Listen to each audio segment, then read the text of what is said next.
வணக்கம். சரி, எந்த தாமதமும் இல்லாம நேரடியா இன்னிக்கான விஷயத்துக்குள்ள போயிடலாமா? இன்னைக்கு நாம ஐயப்பா சுவாமியோட அவதார ரகசியத்தையும் அவருடைய பிரம்மாண்டமான புராண போர்கள பத்தியும் ரொம்பவே விரிவா பார்க்க போறோம். ரெண்டு மாபெரும் பிரபஞ்ச ஆற்றல்கள் எப்படி ஒன்னு சேர்ந்து இப்படி ஒரு அதிசயத்தை நிகழ்த்திச்சுங்கிறத இந்த விளக்குரை நமக்கு ரொம்ப அழகா சொல்லப் போகுது. நம்ம கதைய ஒரு விசித்திரமான அதே சமயம் ரொம்பவே பயங்கரமான ஒரு கேள்வியோட ஆரம்பிக்கலாம். மகிஷாசுரன் அப்படின்னு ஒரு கொடிய அசுரன் இருந்தான். அவன் ரொம்ப கடுமையான தவம் செஞ்சு தோற்கடிக்கவே முடியாத அளவுக்கு ஒரு வரம் வாங்கியிருந்தான். அது என்ன வரம்னா, சிவனும் விஷ்ணுவும் சேர்ந்து உருவாகிற ஒரு மகனால மட்டும்தான் தனக்கு மரணம் நிகழணுங்கிறது தான். ரெண்டு ஆண் தெய்வங்களுக்கு ஒரு குழந்தை பிறக்கிறது சாத்தியமே இல்ல. அதனால தனக்கு அழிவே இல்லைன்னா அவன் ரொம்ப அகங்காரத்தோட இருந்தான். இந்த அசுரனோட கொடுமையால தேவர்கள் படுற பாடு அப்பப்பா சொல்லவே முடியாதுங்க. சொர்க்கமே சின்னாபின்னமாகிடுச்சு. வேற வழியே தெரியாம எங்களை எப்படியாவது காப்பாத்துங்கன்னு சிவபெருமான் கிட்டையும் மகாவிஷ்ணு கிட்டையும் அவங்க மனமுருகி பிரார்த்தனை செஞ்சாங்க. சரியா இந்த இடத்துல தான் ஒரு மாபெரும் பிரபஞ்ச மேஜிக் தேவைப்பட்டுச்சு. இப்போ தேவர்களை காப்பாத்த உருவான அந்த மாஸ்டர் பிளான் என்னன்னு பாப்போம். அந்த அசுரனோட மாயையை முறியடிக்க கடவுள்கள் 3 முக்கியமான படிகளை திட்டமிட்டாங்க. 1 விஷ்ணுவோட மோகினி அவதாரம், 2 சிவனோட தியானம் கலைகிறது, 3 இவங்க 2 பேரோட ஆற்றலும் ஒன்னு சேர்றது. இந்த 3 எப்படி நடக்குதுன்னு தொடர்ந்து பார்ப்போம். இதுல ரொம்பவே ஆச்சரியமான விஷயம் என்னன்னா, விஷ்ணு பகவான் எடுத்த அந்த புதிய ரூபத்தோட அழகுதாங்க. மேகங்களுக்கு நடுவே சுற்றிலும் தங்க நிற ஒளி வீச ஒரு தெய்வீகமான பெண்மையின் ஆற்றலோட அவர் எடுத்த அந்த மயக்கும் ரூபம்தான் மோகினி. பார்க்கவே அப்படியே மெய்சிலிருக்கு வைக்கும் ஒரு தெய்வீக ரூபம் அது. சரியா அதே நேரத்துல இமயமலையோட அடர்ந்த காடுகள்ல சிவபெருமான் ரொம்ப ஆழமான தியானத்துல இருக்காரு. அப்போ அங்க வீசின ஒரு தெய்வீக காற்றும் மோகினியோட பிரசன்னமும் அவருடைய தியானத்தை கலைக்குது. பிரபஞ்சத்தோட விதியால இந்த 2 உச்சகட்ட ஆற்றல்களும் சந்திக்கிற அந்த தருணம் ஒரு பெரிய அதிசயத்துக்கான மேடையை அமைச்சதுன்னே சொல்லலாம். சிவபெருமானோட சக்தியும் மோகினியோட தெய்வீக அருளும் ஒன்னு சேரும்போது என்ன நடக்கும்? சும்மா பிரபஞ்சமே அதிரும் இல்லையா? ஆமாங்க, அந்த 2 ஆற்றல்களும் இணையும் போது பிரபஞ்சம் முழுசு ஒரு மாபெரும் ஆன்மீக அதிர்வலை உருவாச்சு.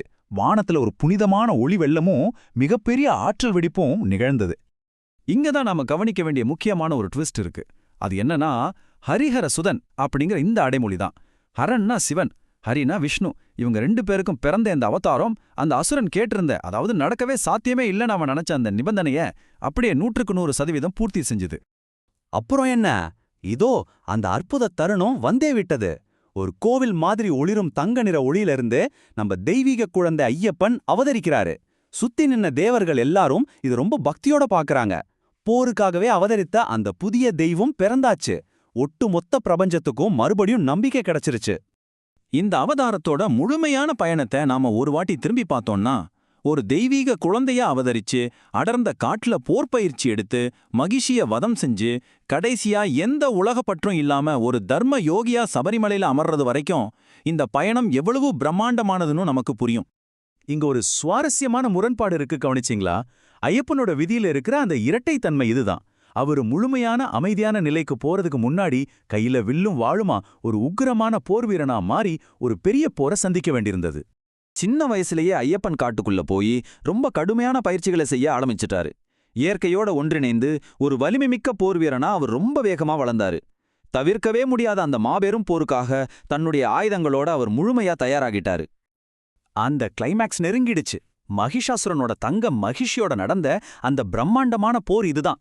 சுற்றிலும் நெருப்பு பறக்கிற போர்க்களத்துல தெய்வீக ஆயுதங்கள் ஒன்னோட ஒன்னு மோத தனது முழுமையான தெய்வீக ஆற்றலையும் வெளிப்படுத்தி மகிஷிய ஐயப்பன் நிரந்தரமா அழிச்சாரு. நிஜமாவே இது ஒரு காவிய போர்தான். மகிஷிய அழிச்சதும் தேவர்கள் எல்லாரும் காப்பாற்றப்பட்டாங்க. பூமியில தன்னுடைய அவதார நோக்கத்தை வெற்றிகரமா முடிச்சதும் ஐயப்பன் என்ன பண்ணாரு தெரியுமா?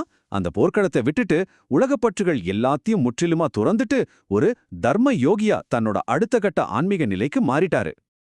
அப்படிப்பட்ட ஒரு அமைதியான அடர்ந்த காடுகளும் பனிமூட்டமும் தங்க நிற சூரிய ஒளியும் சூழ்ந்த சபரிமலை குன்றின் உச்சியில ஐயப்பன் ஆழ்ந்த தியானத்துல அமர்ந்தாரு. இன்னைக்கு வரைக்கும் கோடிக்கணக்கான பக்தர்கள் ரொம்ப உள்ளுணர்வோடு அந்த அமைதியான பாசிட்டிவான ஆற்றலை உணர்றது சரியா இந்த இடத்துல தாங்க. இந்த ஆழமான அவதார கதைதான் இன்னைக்கும் மலையேறும் கோடிக்கணக்கான பக்தர்கள் ஹரி ஹர சுதன் ஐயப்பா அப்படின்னு பக்தி பரவசத்தோட முழங்குறதுக்கு முக்கிய காரணம். இது சும்மா சாதாரண பேர் இல்லைங்க. பிரபஞ்சத்தோட 2 பெரும் ஆற்றல்களின் இணைப்பை குறிக்கிற ஒரு ரொம்ப பவர்ஃபுல்லான மந்திரம்.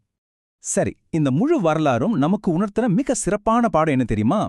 எவ்வளவு பெரிய தந்திரமா இருந்தாலும் சரி, தீமையா இருந்தாலும் சரி, அறம், அதாவது தர்மம், எப்போதுமே அதர்மத்தை வீழ்த்துவதற்கான ஒரு வழியை கண்டுபிடிச்சே தீரும். தர்மம் எப்போதுமே ஜெயிக்கும். இறுதியா ஒரு கேள்வியோட நான் இதை நிறைவு செய்ய விரும்புறேன். இன்னைக்கு இருக்கிற நம்ம நவீன உலகத்திலையும் தீர்க்க முடியாத பல சவால்களும் பிரச்சனைகளும் நம்ம அமைதியை குலைக்குது இல்லையா?